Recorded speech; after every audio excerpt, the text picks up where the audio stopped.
Vous avez peut-être l'habitude de faire attention aux radars sur le bord des routes, mais la menace peut venir de beaucoup plus haut. Depuis le 15 mai, dans l'Essonne, des drones relèvent les excès de vitesse. Ces robots volants peuvent faire plus encore et sont en train de devenir l'équipement incontournable des policiers. L'enquête d'Ambrine Dida avec Anne-Charlotte Tinet et Émilie Denis. Désormais, toutes les forces de l'ordre le réclament.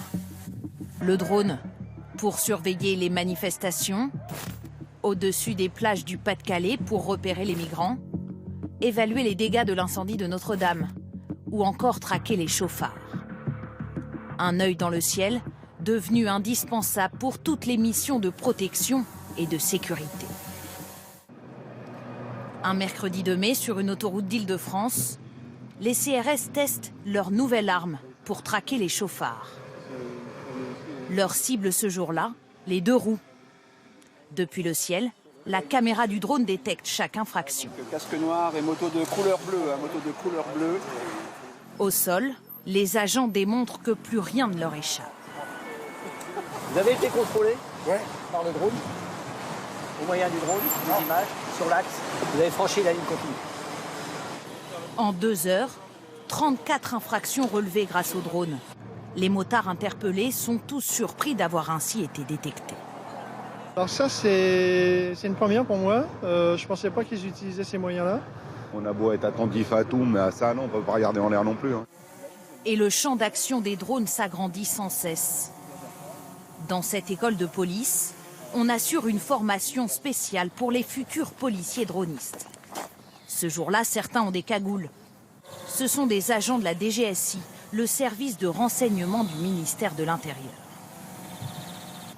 Vous essayez de faire un cercle de façon propre, d'accord, avec un vol continu, et vous le ramenez ici, vous posez le drone, et on alterne comme ça. Ils sont là pour apprendre à manier un drone en toute discrétion. L'objectif, pouvoir filmer leurs cibles, mais aussi les fréquentations de ces dernières sans se faire repérer. Pour ces policiers qui traquent notamment des terroristes, l'appareil est un outil précieux, même en cas d'attaque. Alors ça peut être utilisé sur tout un tas d'opérations. On peut prendre, par exemple, il y a 2 semaines, un exercice de tuerie de masse a été effectué sur la ville d'Angoulême. Le drone a été utilisé justement peu après le déclenchement de l'opération, de manière à pouvoir guider les équipes au sol.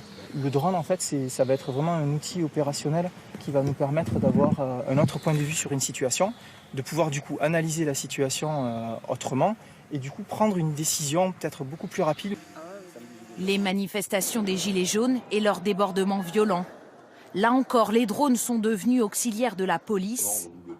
Ils repèrent et identifient les casseurs. On va pouvoir avoir des machines aujourd'hui qui zooment directement sur le visage de Black Bloc, par exemple. Et donc, ces clichés pourront servir ensuite, lorsque les individus pourront être appréhendés, à vérifier si c'est bien eux. Verra-t-on bientôt des drones partout? Aux États-Unis, c'est déjà une réalité. À Chula Vista, petite ville de Californie, un drone survole les rues sans interruption. Les autorités ont fait savoir qu'en 3 jours seulement, ils avaient arrêté 249 délinquants.